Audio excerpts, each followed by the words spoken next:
Olá, pessoal, que alegria estar aqui com vocês, com minha amiga Cris.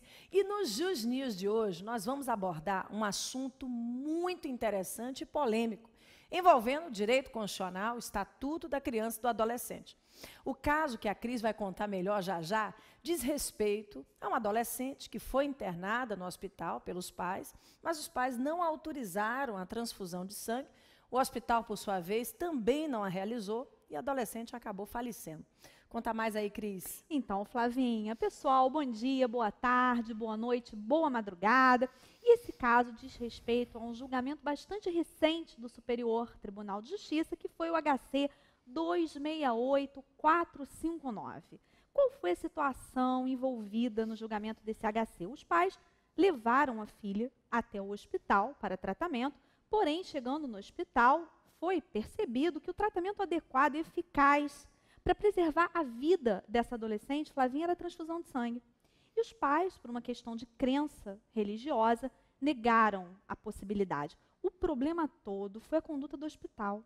Por quê? Porque o médico, percebendo que o tratamento ele seria necessário para salvar a vida, ele não precisaria, portanto, do consentimento dos pais. E a falta desse procedimento adotado pelo hospital, adotado pelo médico, veio a causar a morte dessa adolescente. E isso, logicamente, envolve, como a Flavinha falou, uma questão não só relacionada ao Estatuto da Criança e do Adolescente, como ao direito constitucional, não é? Flavinha, nos fala aí um pouquinho sobre a questão constitucional desse caso.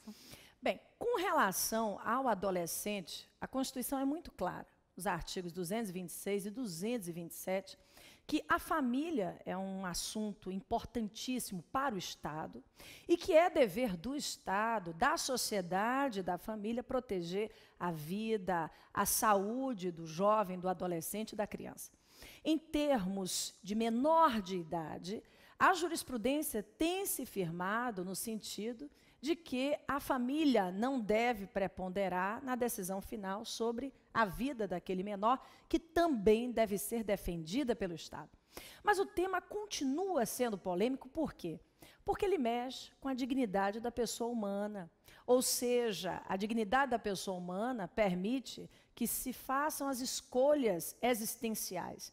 E aí há defensores que sustentam a tese de que uma das escolhas existenciais, sem dúvidas, é a liberdade religiosa e que o maior de idade e até mesmo os pais, na formação de seus filhos, poderiam defender a impossibilidade da transfusão em razão da preponderância da liberdade. Bem, menor de idade, acho que a Constituição se inclina no sentido de defender a vida do menor.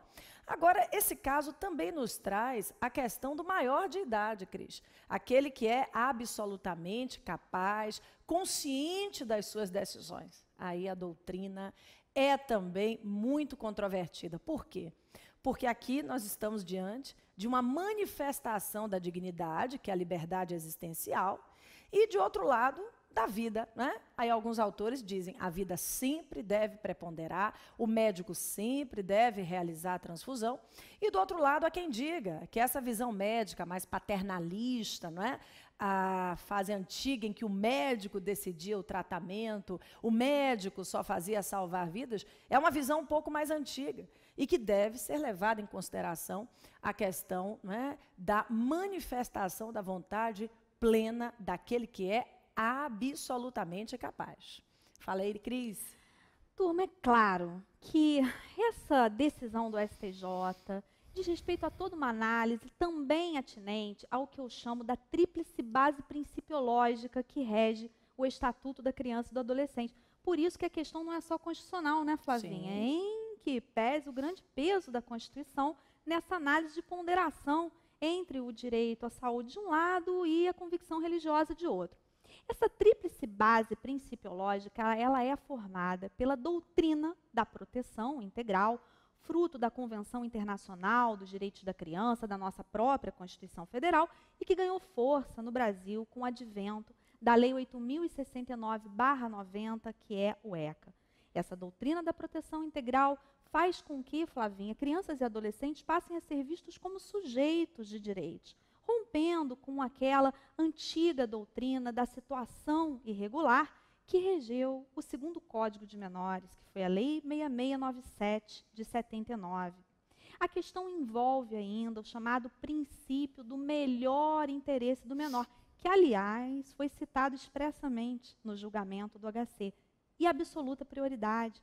Se nós olharmos para o próprio artigo 6º do ECA, nós vamos verificar que o legislador nos trouxe 4 parâmetros nas regras de interpretação do ECA, ou seja, o ECA ele deve ser interpretado de acordo com os fins sociais, aos quais a lei se dirige, as exigências do bem comum, os direitos e deveres individuais e coletivos previstos no Estatuto, e um deles é o direito à vida, o direito à saúde, assim como a condição peculiar da criança e do adolescente como pessoas em desenvolvimento. E foi justamente por isso, sob a luz, sob a ótica dessa base principiológica, que o STJ entendeu, nesse caso concreto, pela preponderância do direito à vida e à saúde, entendendo que, em relação ao menor de 18 anos, qualquer tipo de consentimento ou não por parte dos pais seria desinfluente. Não que eles tenham, Flavinha, responsabilidade penal. Isso o STJ entendeu que não.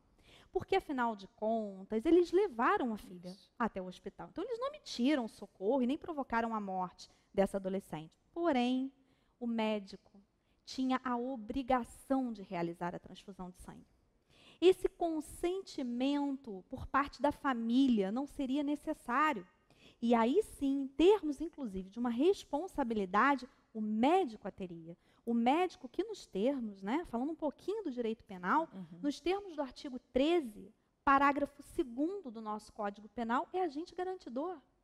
E podendo agir para evitar o resultado, devendo agir para evitar o resultado, quando ele não o faz, ele responde pelo resultado que ele não evitou. Esse foi, em termos assim dos pontos mais importantes, a decisão que o STJ acabou adotando no julgamento desse HC. Ok, Flavinha? Pois é, Cris. Então, vocês, por favor, não deixem de fazer a leitura. É uma decisão importante, sempre polêmica, para a prova discursiva, para a prova objetiva. E foi um prazer ter estado aqui com vocês, tá? Até a próxima oportunidade. Foi um enorme prazer, turma.